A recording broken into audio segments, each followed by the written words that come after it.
Por volta das 8 da manhã, um dos trabalhadores, enquanto realizava suas tarefas rotineiras, notou algo incomum a uma curta distância da estrada. Era uma mala vermelho-alaranjada, cuja cor vibrante contrastava fortemente com os tons apagados da paisagem natural ao redor. Ao contrário dos objetos frequentemente descartados nesses locais, essa mala parecia estranhamente intacta e fora de lugar. Ao abri-la com o zíper, um cheiro forte e repugnante emanou de seu interior. O fedor era inconfundivelmente o odor da decomposição, e o trabalhador rapidamente percebeu que o conteúdo da mala era muito mais grave do que ele havia imaginado. A polícia chegou rapidamente ao local, preparada para examinar a descoberta assustadora. Após a inspeção, confirmaram a terrível verdade. Dentro da mala estava o corpo sem vida de uma jovem mulher, Valérie Reyes. Suas pernas, especificamente os joelhos e tornozelos, estavam amarrados juntos e seus pulsos haviam sido presos com fita adesiva. Mais perturbador ainda, sua boca e queixo estavam enrolados com várias camadas de fita adesiva, sugerindo uma intenção profundamente sinistra por trás de sua trágica morte. Queridos espectadores, por favor, não se esqueçam de curtir, deixar um comentário abaixo do vídeo e se inscrever no canal para não perder os novos vídeos. Isso é muito importante para nós. Essa é uma história real e chocante que ocorreu em New Rochelle, Nova York.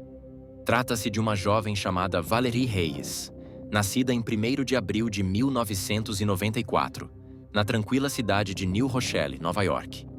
Filha de pais amorosos, Sal e Norma, ela era a segunda de 4 filhos.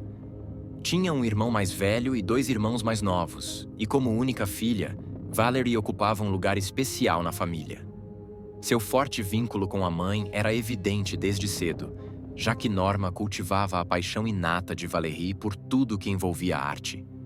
A criatividade corria pelas veias de Valérie, e seu talento artístico tornava-se visível em tudo o que ela tocava.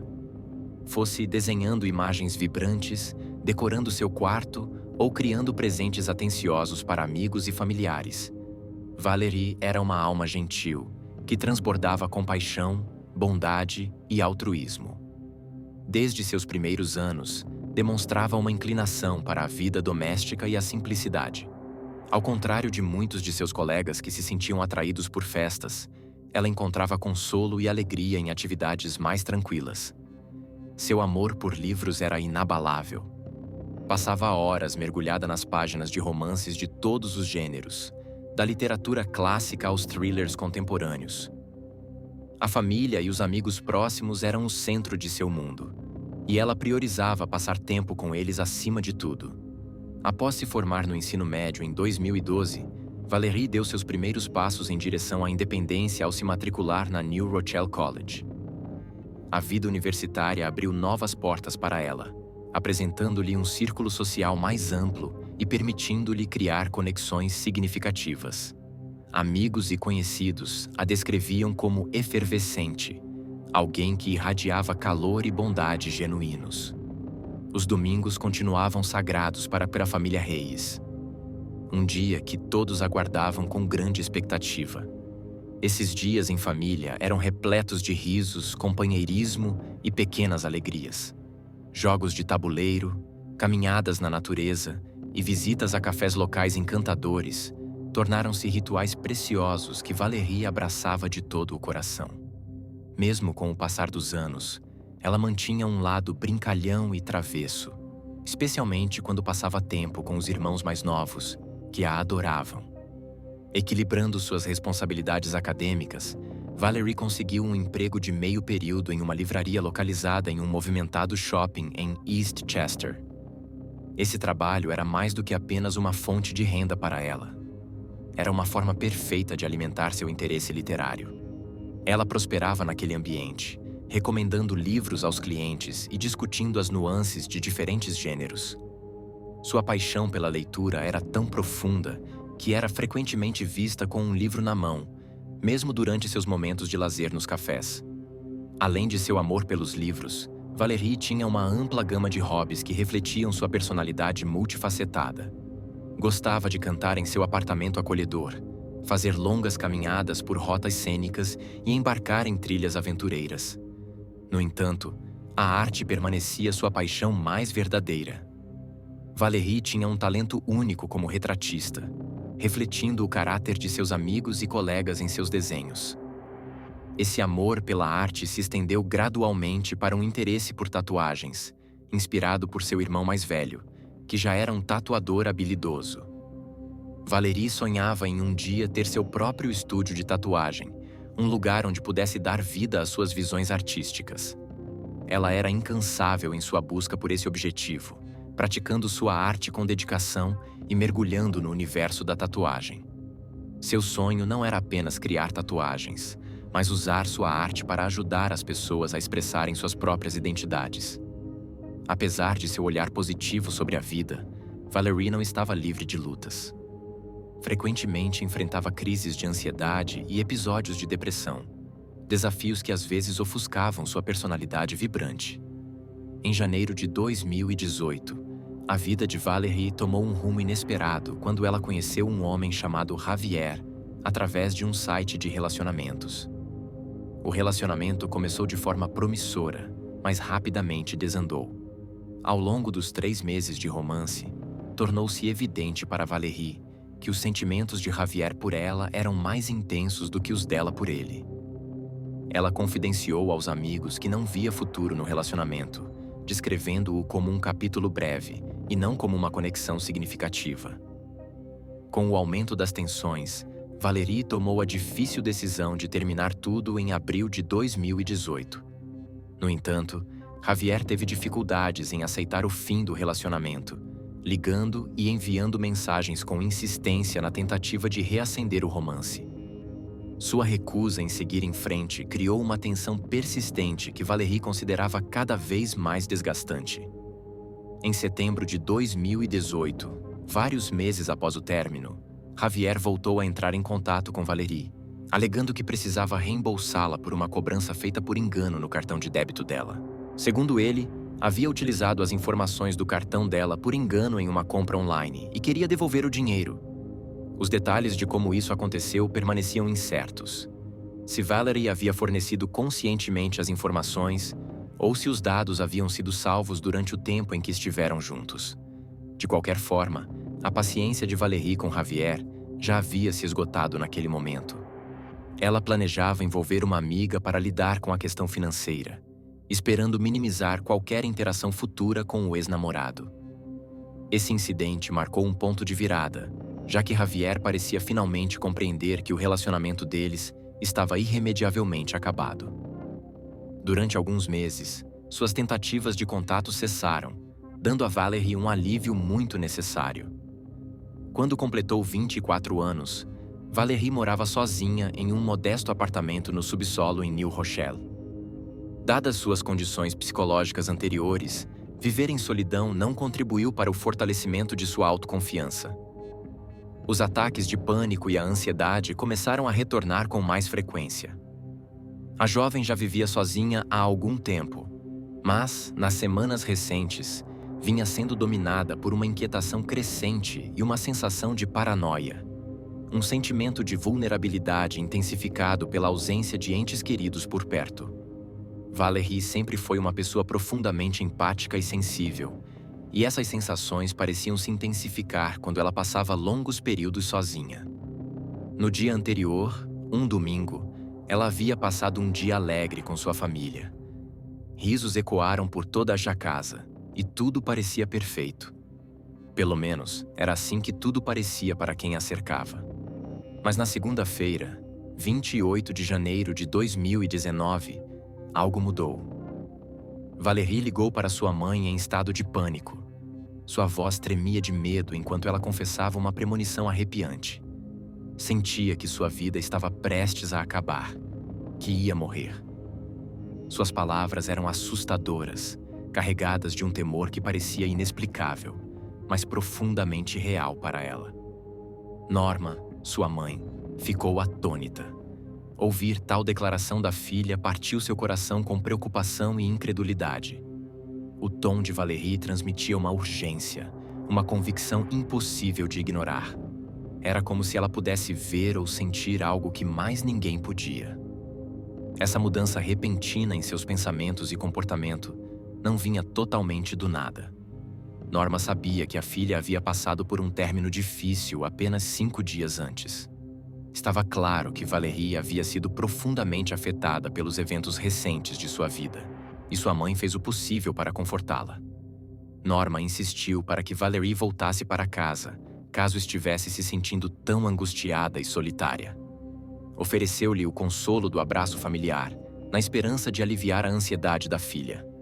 Mas Valérie, incapaz ou talvez sem disposição para expressar a profundidade de seus medos, encerrou a ligação abruptamente. Norma, ocupada com as exigências do cotidiano, tentou se tranquilizar, acreditando que Valérie apenas precisava descansar. Elas tinham planos de se encontrar no dia seguinte para fazer compras, e Norma acreditava que tudo ficaria bem. Naquela noite, Valérie enviou à sua mãe uma mensagem breve desejando boa noite e assegurando que se sentia melhor. Foi um pequeno alívio para Norma, que interpretou aquilo como um sinal de que Valérie estava se recuperando. Além de mandar mensagem para a mãe, Valérie também entrou em contato com seu melhor amigo, Jeffrey Anderson. Eles eram próximos havia quase uma década, e Valérie recorria a ele com frequência em busca de apoio. Compartilhou suas preocupações com Jeffrey, e a conversa pareceu levantar seu ânimo. A calma e as palavras ponderadas de Jeffrey sempre exerciam um efeito tranquilizador sobre ela. Quando a conversa terminou, Valérie parecia mais serena, com um lampejo de sua resiliência habitual brilhando novamente. Sentindo-se um pouco mais leve, preparou-se para dormir, sabendo que trabalharia na manhã seguinte. A terça-feira, 29 de janeiro, começou com um silêncio inquietante. Norma havia planejado encontrar Valérie naquela tarde, mas, ao tentar ligar para a filha, não obteve resposta. A princípio, não entrou em pânico.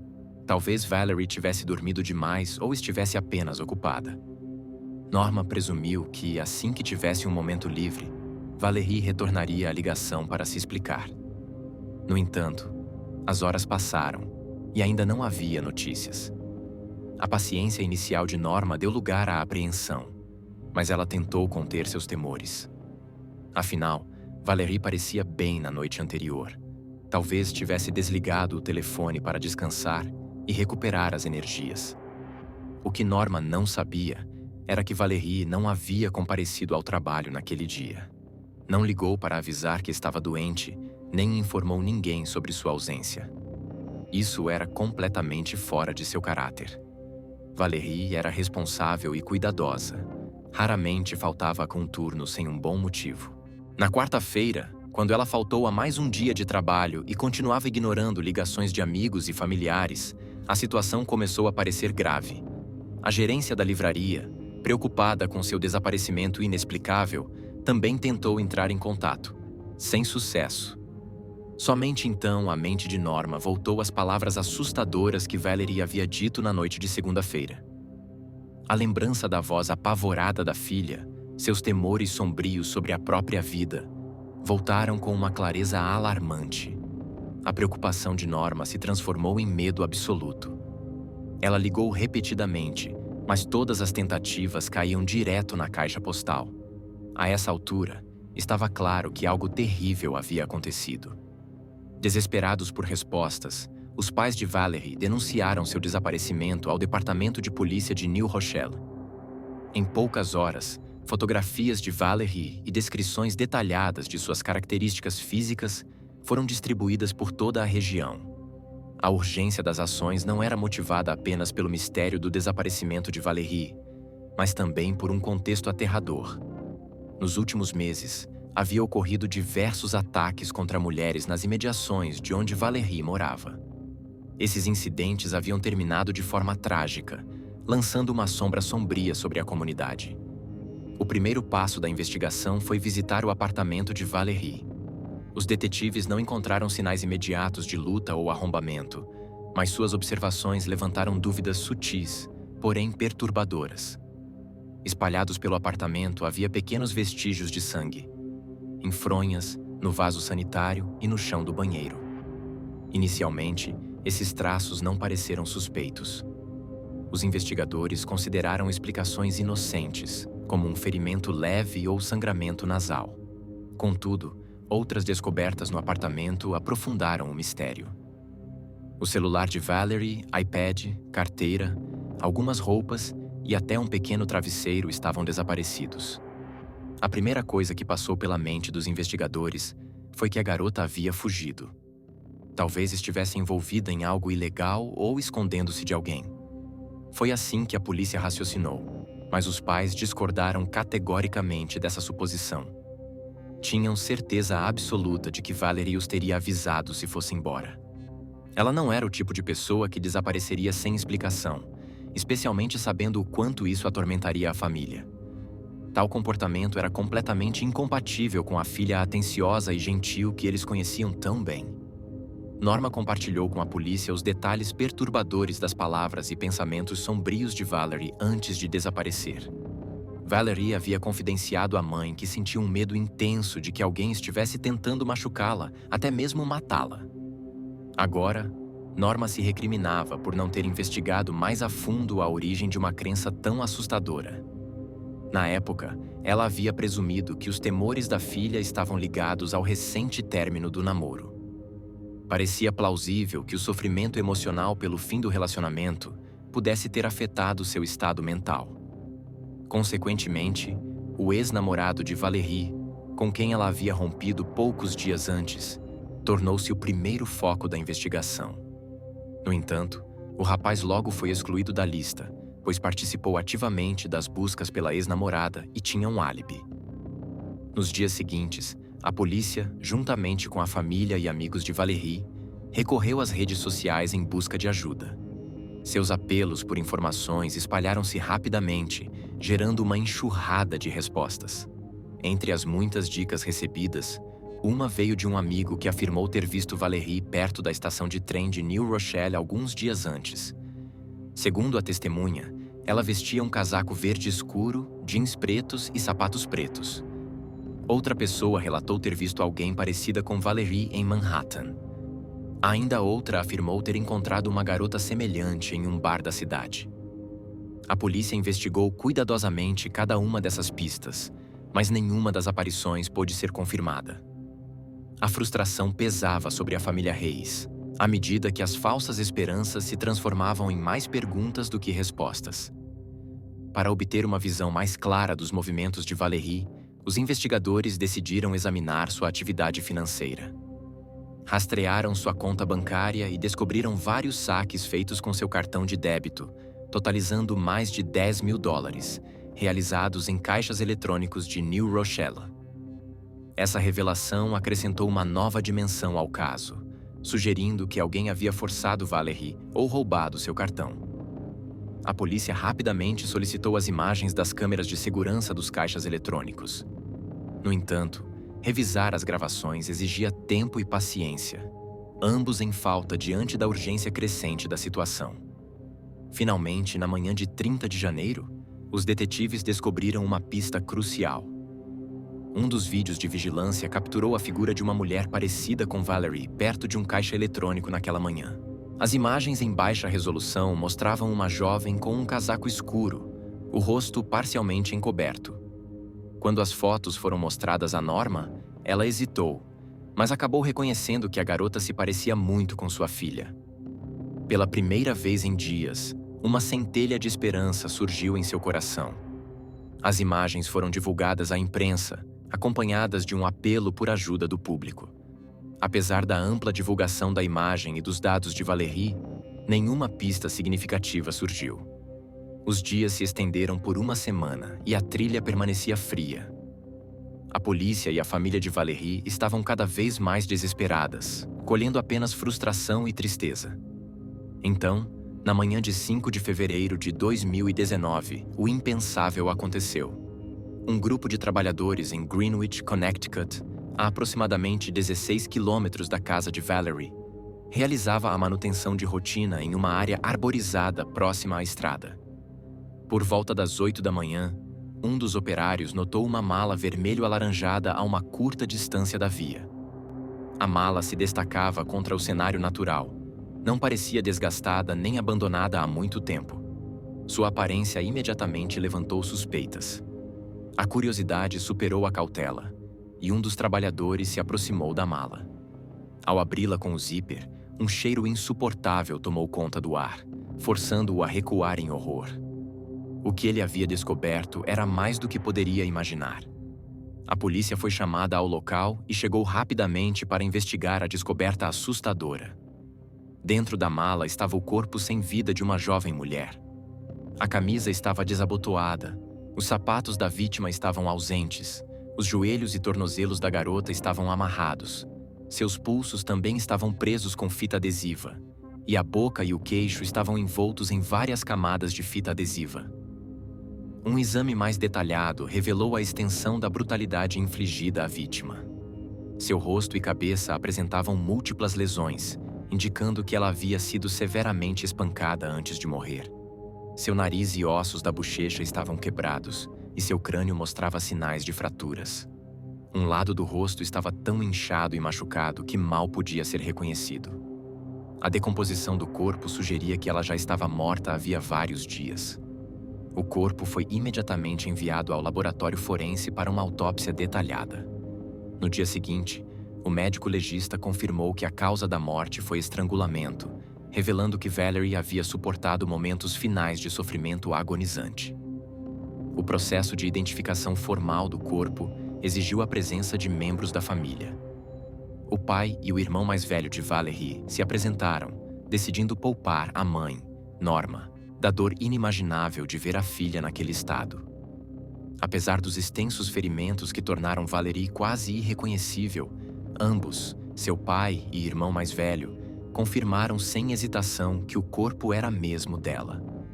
A verdade devastadora agora era inegável. Mas essa revelação foi apenas o começo do pesadelo que a família Reis teria que suportar.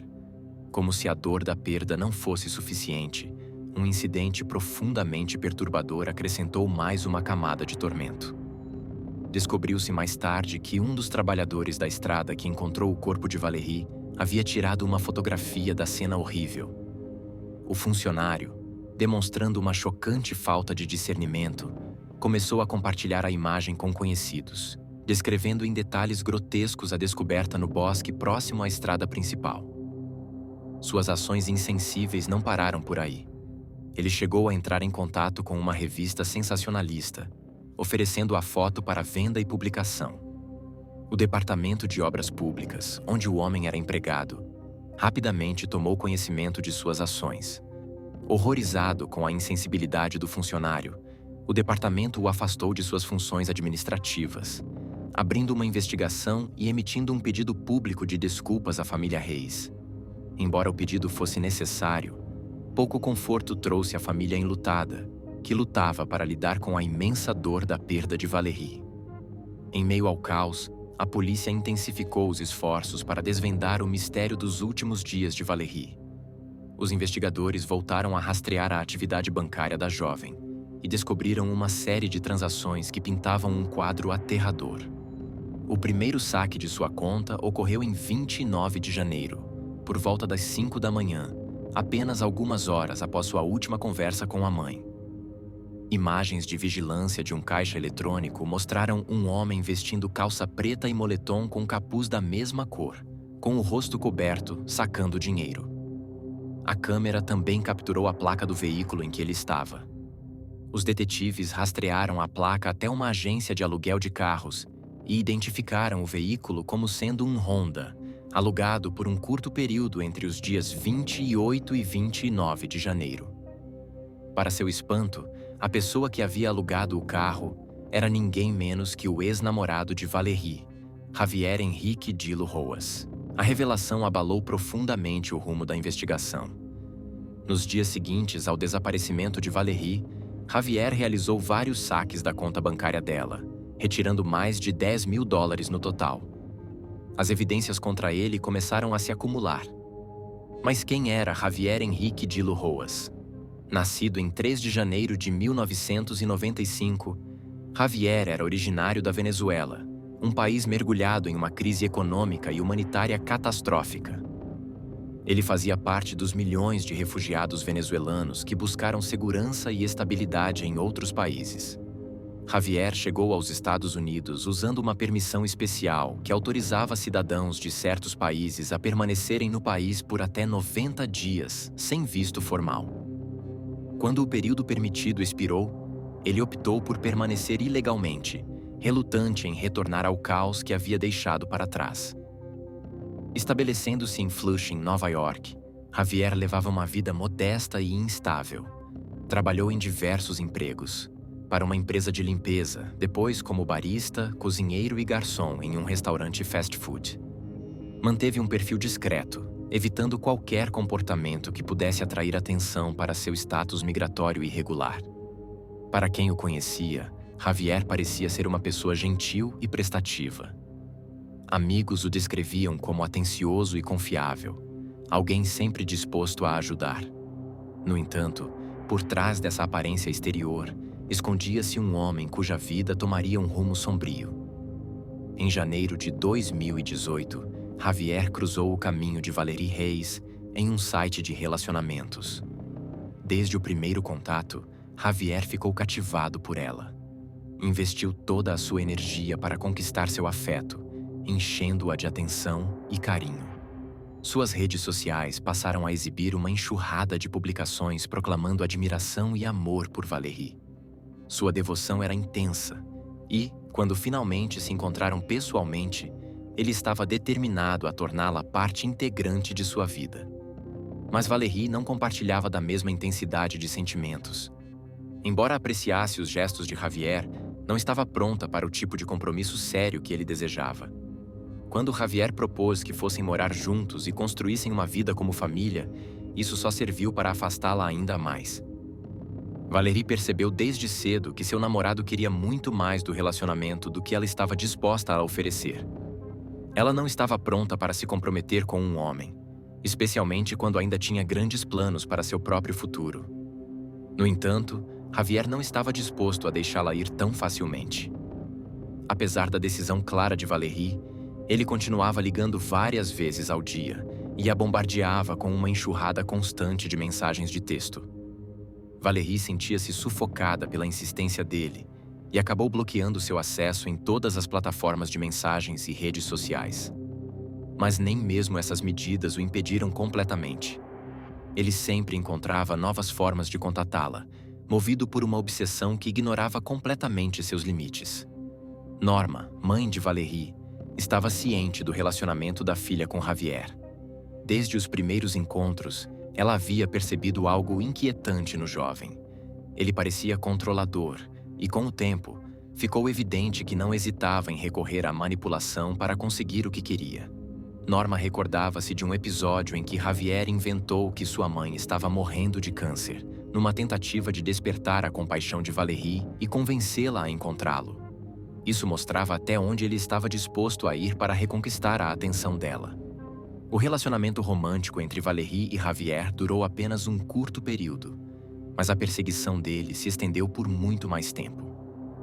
Ele se recusava a aceitar a rejeição e usava várias estratégias para se reaproximar. Sua última tentativa direta ocorreu em setembro de 2018, quando entrou em contato com Valerie sob o pretexto de resolver uma questão envolvendo o cartão de débito dela. Após esse episódio, Javier aparentemente desapareceu da vida dela. Em 11 de fevereiro de 2019, Javier foi preso em seu apartamento alugado em Flushing, Nova York. Durante o primeiro interrogatório, ofereceu várias explicações contraditórias para suas ações. Primeiro, alegou ter encontrado a carteira de Valerie jogada em uma rua de Manhattan, contendo seus cartões de débito e um papel com a senha anotada. Javier insistiu que não via Valerie havia mais de um ano e que não tinha qualquer ligação com o recente desaparecimento dela. No entanto, quando a polícia apresentou evidências de que ele havia alugado um carro e o rastreado até as proximidades da residência de Valerie, sua versão mudou. Javier então admitiu estar perto do apartamento dela, mas negou qualquer contato. Sob pressão crescente e confrontado com fotos do corpo de Valerie na mala, ele mudou a história mais uma vez. Confessou ter visitado Valerie na noite de 28 de janeiro. Segundo seu relato, o que aconteceu foi um trágico acidente. Ele alegou que o reencontro, apesar dos meses de afastamento, tornou-se um momento de paixão. Descreveu um cenário em que ambos estavam tão envolvidos que acabaram caindo da cama, fazendo com que Valérie batesse a cabeça no chão. Quando ela ficou inconsciente, Javier disse que entrou em pânico. Alegou ter tapado sua boca com fita adesiva, supostamente para evitar que ela gritasse caso recuperasse a consciência, e amarrou suas mãos e pés. Depois, num ato que descreveu como desesperado, colocou o corpo dela dentro de uma mala e o descartou em uma área arborizada. Contudo, sua história não condizia com as evidências forenses, nem com os relatos dos amigos e familiares de Valérie. Primeiro, conhecidos próximos de Valérie afirmaram unanimemente que ela jamais teria se encontrado com Javier voluntariamente, muito menos se envolvido intimamente com ele. Ela havia deixado absolutamente claro para todos ao seu redor que não queria nenhum contato com ele. Em segundo lugar, o laudo da autópsia revelou que Valérie morreu por sufocamento dentro da mala. Camadas de fita adesiva haviam sido enroladas com força ao redor de seu rosto, impedindo-a de respirar. Se a versão dos fatos apresentada por Javier fosse verdadeira e ele tivesse agido por pânico, surgia uma pergunta inevitável. Por que ele teria tomado medidas tão calculadas? Amarrar o corpo de Valérie, selar sua boca com fita adesiva e, nos dias seguintes, sacar dinheiro de suas contas bancárias? O jovem ofereceu uma explicação para suas ações, afirmando que apareceu de propósito nas câmeras de vigilância dos caixas eletrônicos porque queria ser pego pela polícia. Segundo ele, depois de tudo o que havia acontecido, não conseguia se perdoar e sentia que merecia punição. No entanto, essa declaração apenas levantou mais dúvidas. Se a culpa era tão insuportável, por que não se entregou de imediato e confessou seus crimes? O estado mental de Valérie nos dias que antecederam sua morte e sua última conversa com a mãe tornavam altamente improvável que ela tivesse convidado Javier para sua casa, muito menos que tivesse tido qualquer tipo de envolvimento romântico com ele. Além disso, os ferimentos encontrados em seu rosto e corpo, lesões que não poderiam ter sido causadas por uma simples queda, contradiziam diretamente a narrativa de Javier. Essas gritantes inconsistências levaram os detetives a questionar sua versão dos acontecimentos. No entanto, uma peça essencial do quebra-cabeça ainda faltava. Qual teria sido o motivo de Javier para cometer um ato tão cruel contra a mulher que perseguira de forma tão obsessiva? À medida que a investigação avançava, os detetives começaram a reunir pistas que indicavam um possível motivo. Em 24 de janeiro de 2019, apenas uma semana antes do desaparecimento de Valérie, Javier enviou uma mensagem de texto para sua nova namorada, dizendo que havia pegado sua ex-namorada na cama com um vizinho. Essa alegação, porém, era categoricamente falsa. Valérie jamais teria ido voluntariamente à casa de Javier. Os investigadores especularam que ele havia descoberto que Valérie estava se relacionando com outra pessoa. Dada sua natureza possessiva e obsessiva, essa revelação teria sido intolerável para ele. Javier provavelmente via Valérie como sua propriedade, e a simples ideia de perdê-la para outro homem o enfureceu. As evidências traçaram um quadro perturbador do que aconteceu na noite de 28 de janeiro de 2019. Naquela noite, Javier alugou um carro Honda em Flushing, Nova York, e dirigiu até o apartamento de Valérie, em New Rochelle. Ele chegou nas primeiras horas do dia 29 de janeiro. Estacionou perto da casa dela e colocou seu telefone no modo avião para evitar ser rastreado. Apesar dessa precaução, dados de torres de celular mais tarde confirmaram que o aparelho esteve a menos de 100 metros da residência de Valérie antes do sinal desaparecer subitamente. Não se sabe se ela o deixou entrar ou se ele forçou a entrada, mas não demorou até que uma discussão tivesse início. Evidências forenses revelaram que o DNA de Javier foi encontrado em amostras retiradas do tórax e da genitália de Valérie, assim como sob suas unhas, indicando contato íntimo que, ao contrário do que Javier alegou, estava longe de ser consensual. Amigos e familiares de Valérie eram unânimes ao afirmar que ela queria manter-se completamente afastada dele. Os resultados da perícia e os ferimentos em seu corpo indicavam que ela resistiu aos avanços, o que levou a uma violenta luta.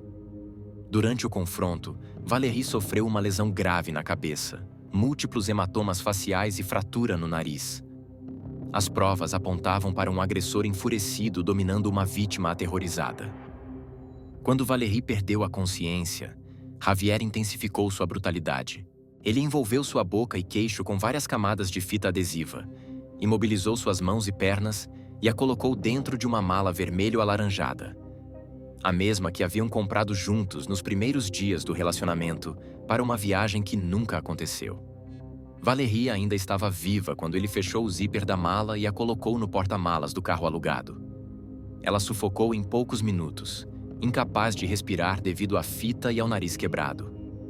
As ações de Javier após a morte de Valerie demonstraram uma tentativa calculada de encobrir o crime. Depois de colocar a mala no carro, ele retornou ao apartamento dela e limpou a cena cuidadosamente, o que explicava a escassez de vestígios encontrados pelos investigadores. Ele então desbloqueou o celular de Valerie usando sua digital e vasculhou suas mensagens, buscando informações sobre seus últimos contatos e relacionamentos. Ele também acessou as informações bancárias de Valerie. Sem ninguém para impedi-lo, Javier executou seus próximos passos com frieza. Dirigiu até uma área arborizada em Greenwich, Connecticut, e descartou a mala em um trecho isolado da rodovia, escondido pelas árvores. Até hoje, não se sabe ao certo se ele tinha plena consciência de que Valerie já havia morrido, mas suas ações demonstraram total indiferença ao destino dela. No caminho de volta para Flushing, ele usou o telefone de Valerie para acessar suas contas bancárias e sacar dinheiro de diversos caixas eletrônicos. Para eliminar evidências, jogou o aparelho celular em um rio a partir de uma ponte próxima. Mas não parou por aí. Levou o iPad de Valerie e um de seus travesseiros. Mais tarde, trocou o tablet por um novo monitor de computador, como se nada tivesse acontecido. Seu comportamento posterior não revelava qualquer sinal de remorso. Em 12 de fevereiro de 2019, Javier Henrique dos Rojas foi acusado formalmente por sequestro resultando em morte.